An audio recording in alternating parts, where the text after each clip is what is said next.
Okay, we're at section 9.8, deformable systems. This should be um, a short section. It's only one slide, really. And what do they mean by a deformable system?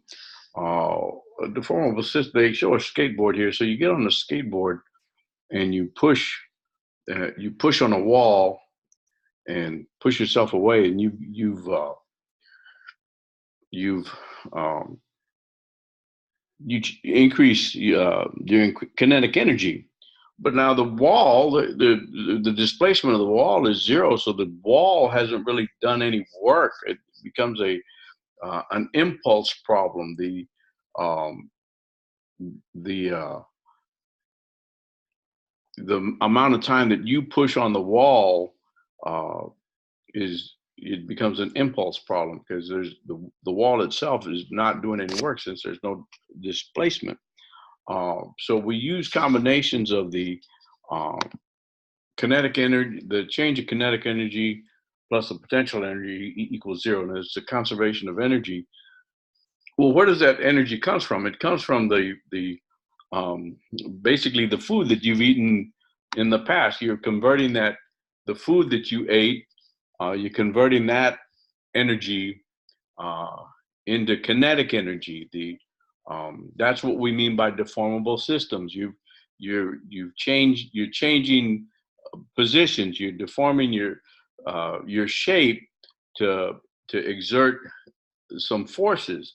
So it's a combination of using the um, you know using your arms, your bent arms to straighten them as you push off the wall. There's some deformation going on.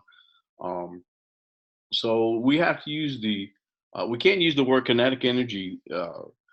Work equals delta K. We can't use work because the um, wall didn't do any work.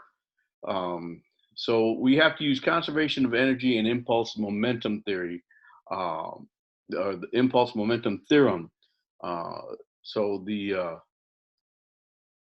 delta K is the change in kinetic energy, and the delta U, uh, change in potential, is the decrease in potential energy stored in your body from previous meals.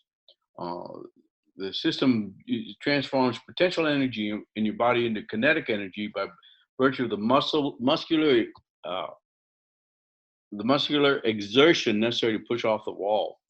And we also so it's an isolated system in terms of energy, but not in terms of momentum. Uh, if we apply the impulse momentum equation, the um, the the change um, in the total momentum is equal to the impulse, which is the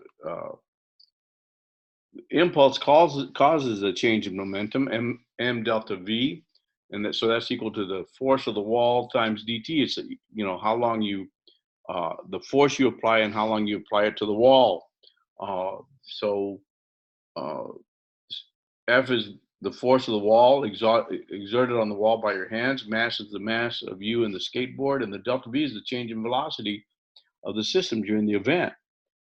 So to evaluate the right side of the equation, you need to know how the force from the wall varies with time. That could be complicated, but for constant forces, well-behaved forces, the integral can be evaluated.